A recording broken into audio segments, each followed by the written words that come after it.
Ontario professor who sexually assaulted his student will no longer be teaching again this term, and students are overjoyed. That's what the headline read in the Narcity, a Toronto area newspaper for millennials.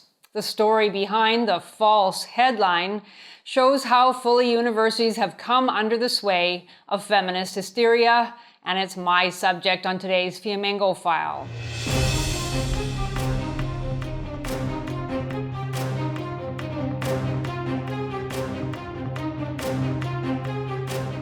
I'm Janice Flamingo of the University of Ottawa. For those of us with short memories, it might seem like Me Too ushered in a new era. But in fact, Me Too style accusations against men have been commonplace for years, leading to reputations and careers destroyed for the most minor of perceived offenses against sexual propriety. Now, I say propriety, not harassment or sexual assault, because of the extremely trivial nature of the alleged wrongdoing in this and other cases. Now, in this particular case, the man's life as a university professor has been irrevocably damaged, and fanatical students and politically correct media are having a field day with his public humiliation. The professor in question, David Schimmelpenninck, is a professor of history at Brock University in St. Catharines, Ontario, and a member of the Royal Society of Canada. Before being hired at Brock in 1997, Professor Schimmelpenninck worked as a reconnaissance troop officer for the Royal Canadian Armour Corps Reserve and as a government financial analyst. As an academic, he earned many awards for his internationally respected research. He hasn't taught since 2016, having been found guilty of sexual harassment following an incident in 2014. He was supposed to be allowed back into his classroom for the first time this January 2019 to teach a history class called War and Peace in the Modern Age, but that didn't happen. A few weeks ago, it was announced that his course would be cancelled as a result of the uproar created by his announced return to campus. Students at Brock launched a petition and inundated the university administration with angry letters. They were also planning a campus protest, and even with the news that the class has been cancelled, they were still reportedly hoping to mount some kind of demonstration against Professor Schimmelpenninck. These students, descended, it seems, from George Orwell's Junior Anti-Sex League, none of whom presumably know the alleged victim or even many details about what happened on the fateful night in question, are certain about one thing. This professor should be forced to resign from his position and should never teach again because his wrongdoing can never be overcome.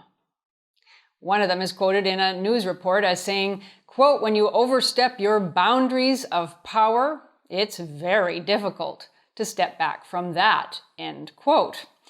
Indeed, as we know, in the SJW religion, there is no atonement possible for the sin of being a man with sexual feelings for women. And as it happens, Schimmelpenninck has expressed deep remorse in a detailed, even groveling apology, saying that he, quote, regrets his past behavior and would undo it and the harm he caused if he could. As part of his discipline, he has had to take coaching on respectful workplace practices, and he's had to agree to a set of strict conditions about his on-campus conduct. But unsurprisingly, none of that has helped him. He might as well have behaved with the insouciant defiance of J.M. Coetzee's main character in his brilliant novel Disgrace. And the same student who told us there was no way back for Schimmelpenninck also felt entitled to comment on the inadequacies of his apology, saying that, quote, because his statement very heavily focused on his dealings with alcoholism and maybe having a problem, he wasn't as open to actually admitting the fact that he was found to have perpetrated sexual violence against a student, end quote. The implication, of course, is that Schimmelpenninck is not only a violent abuser, but a liar who won't admit his culpability. Who can argue with keeping violent perpetrators out of the classroom? But nobody really knows, aside from Schimmelpenninck himself, his accuser, and those people immediately involved in the investigation, what exactly he did that caused his public disgrace and suspension from the classroom 5 years ago. And it definitely wasn't sexual violence in any sane use of the term. Newspaper reports tell us the following. In October of 2014, Schimmelpenninck went drinking at a campus bar with his students after class. All were of drinking age.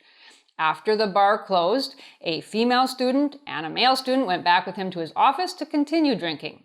The male student eventually left the office and the female stayed on. I assume they were deep into discussion of international relations or 21st century warfare. Then Professor Schimmelpenninck ruined the moment by moving to sit next to the student, likely breaking into an analysis of, why the French generals in 1914 had mistakenly placed so much faith in the Maginot Line. At that point, according to the lawyer who investigated the case, the professor made, quote, an unwelcome sexual advance that involved, quote, inappropriate and unwelcome physical touching, comments of a sexual nature, and a provocative comment attempting to arrange ongoing intimacy, end quote. Presumably at this point, the student left the office. So, that's it. Comments of a sexual nature, an attempt to arrange ongoing intimacy, and, quote, inappropriate and unwelcome physical touching, end quote. Note that it's physical touching, not sexual touching, a very important distinction here. Physical touching means that Professor Schimmelpenninck did something minor enough that neither the aggrieved student nor the supine university administration nor the lawyer brought in to adjudicate the case found it serious enough to be considered and pursued legally as sexual assault, which in Canadian law can include almost any kind of sexual touching. Professor Schimmelpenninck, in other words, did not sexually assault this girl. He made the mistake of thinking that a young woman who liked him enough to come to his office after bar closing time and to stay even after her male friend left was interested in him, which I dare say she must have been, otherwise her behavior makes no sense at all. There is no suggestion that after she rejected his advance, he kept on trying or was in any way aggressive or threatening or even ungentlemanly. The incident shows how completely divorced from reality the public discussion about female safety on university campuses has become, and how extreme the punishments are for men who put even a toe over the line. Numerous reports and op-eds about this incident use the words sexual violence and survivors over and over again, with one commentator, the support services coordinator at the university, claiming that, quote, there is a desperate need for more funding and resources at Brock to prevent violence and support survivors, end quote. This was not a case of sexual violence. This was a case of an older man infatuated with a younger woman he thought with some reason liked him. He didn't target and pursue her without believing he had been encouraged. And to pretend that his mild advance constituted an act of violence or represents a threat to other female students is to vastly overstate the case.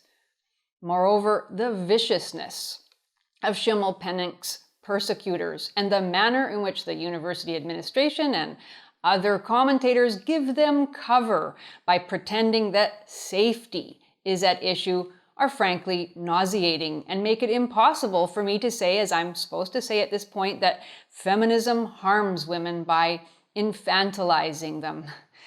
Let's dispense with that politically correct claptrap. This is not infantilization.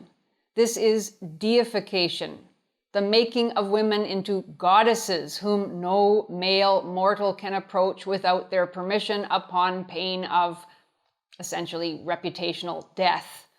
And yes, it does damage women, not by robbing them of their power, but by bloating them with it, turning them grotesque and cruel.